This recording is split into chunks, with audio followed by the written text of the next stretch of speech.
Hi YouTubers, it's Mark the Cladhunter.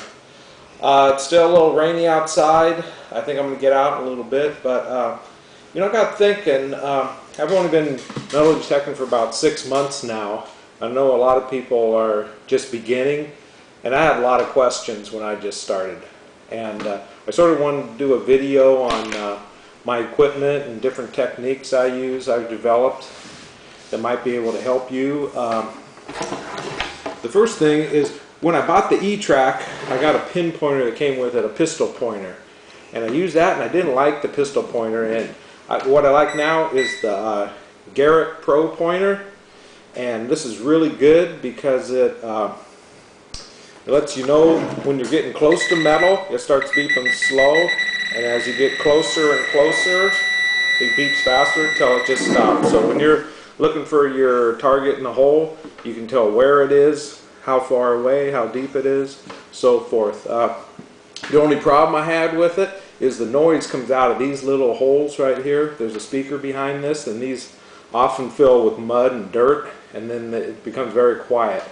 So the first one, I had to always clean these out, and I ended up poking a hole through here, and the mud got into the little speaker, and that was a problem with that Pro pointer. But these cost about $130. You can't find them anywhere cheaper. I did find I bought this, a used one off of eBay for $85. So that was a little bit of a savings here. I really like that. The second thing I wanted to go over was the digger. I bought this, I think it's called Leche digger. I mean, this thing is indestructible. And you can buy a lot of cheaper ones at Home Depot and other places, but they'll end up breaking. You buy one of these, you'll have it forever until you lose it or something. And the third thing I bought was a tool belt. And I bought this belt here for $5 off Home Depot, and I attached my digger holder here. This holder comes with the Pro pointer, and I bought this little bag here for $5 at Home Depot. So this is my whole setup. Hope you can see it here. I just put it on like this. I have it all ready in the back of my truck. I keep my digger over here. Keep my Pro pointer back over here. And I keep my little goodie bag here. I usually put my better finds in here and keep that secure, and throw my junk in here. I know a lot of people have bigger pouches or so forth, but I like this. This is quick.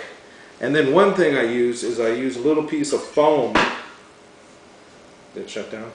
Hi YouTubers, Cladhunter again here.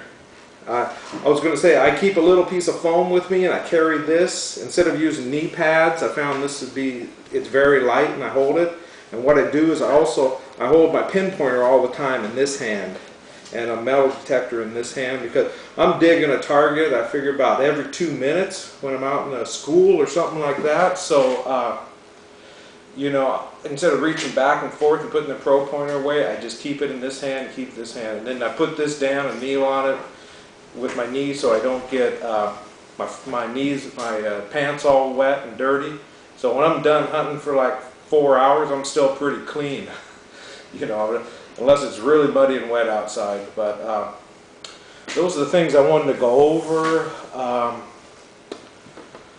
Oh, my gloves. I bought these at Home Depot. I like these the best, the mechanics gloves. They're probably $25–30. I went through every glove they sold there, and these seem to feel the best. They got leather on one side and sort of a cloth on another. They're very comfortable, and they're pretty durable. Because a lot of times you're reaching in your hole and there's glass in there, or metal objects that can cut your hands, and keeps your hands, if you metal detect as much as I do, it keeps your hands from just falling apart and getting dirty. So that's about it for I'm going to go over the metal detectors later. I mean, they range anywhere from $100 to $1,500. So we can go over those next time. Alright, thank you. I'll talk to you in a little bit. Hi YouTubers, it's Mark the Cladhunter here again. I wanted to show you where I go do a little bit of my research to find sites for metal detecting. This is one of my favorite spots. This is a a website, historicaerials.com, and what you do when you get to this site, up here in the upper left hand corner, I just put my zip code up here, and then I hit this little button and it it finds my area, Southern California. This is Huntington Beach. Over here is all the different aerials they have. The earliest one that's shown on the screen right now is 1938, 1953, 1972, 2003, 4, and 5. And what I do usually is I go to one of the latest ones, and that way it's easier to find what I'm looking for. And there's an overlay button right here, and I usually push all roads, so it has the names of the roads listed.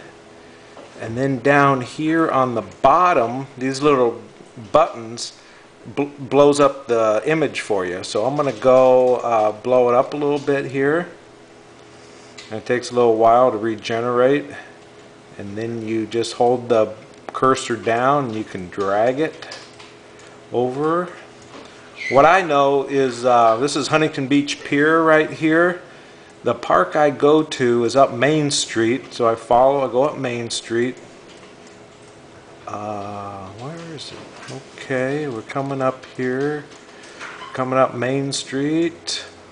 It's these two parks right here are old parks, I found out. And when I get to what the area that I'm interested in, I push, I'll go to 1953 first. And that's how the park looked in 1953. This was a traffic circle here, and this is where I found a lot of silver here. And this side of the park is old also, but I'm not finding much over here. But then I go to 1938 aerial, and the park was here, and I can see that I think there was a bandstand right here and some trees around here.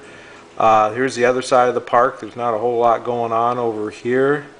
So that's how I can, and I look all around. There isn't too many houses around back then. One thing I know, I can come down, we'll go up. There's a high school right here. Let's see, up Main Street is the high school. I believe it's right here. This is where the high school looked back then. There's 1953. No, maybe the high school's a little further. Okay, yeah, it's up here. Oh, here's the high school here. Here's the track out here, the high school. There's a baseball diamond back here, which would be good hunting. But now it only goes to 1953. That's the oldest aerial right here. I guess the downtown Huntington Beach, once I move right there, I can get an older. Okay. I can just see part of the school right here and part of the ball field back here. So this is a great tool to use to look for metal detection. I found parks that had old houses on them, so forth, but this is invaluable. See, when I come to this park today, these two sides are joined now. There used to be a road that came down around here. So I don't hunt that area of the park there because I knew it used to be a road, you know. So go to 1953 again, and there's the road, comes around here. One thing is you can't print any of these up unless you pay for their services, but you can do all the research for free. And what I usually do next is I go to Google Maps, and I'll print up a similar map like this, and I'll put notes on that map on where to hunt in that park, because once I get out to the park, I forget where I was going to go, and I get lost in the park. But and it's funny, I can see 4 little things here. I think they're metal something here. But when I go out to that site, I get too much metal iron in these spots right here. So I stay away from those spots, but I can go in the middle of those for, I think it used to be like a cover or something, like a sun cover, and they'd hook something up there. So these are metal posts that go into the ground, the foundation, so I get way too much interference in there. I find most of my stuff over on this side and up over here by the bandstand. So hey, this is invaluable, and you'll find all kinds of good coins. Thanks a lot for listening. Bye.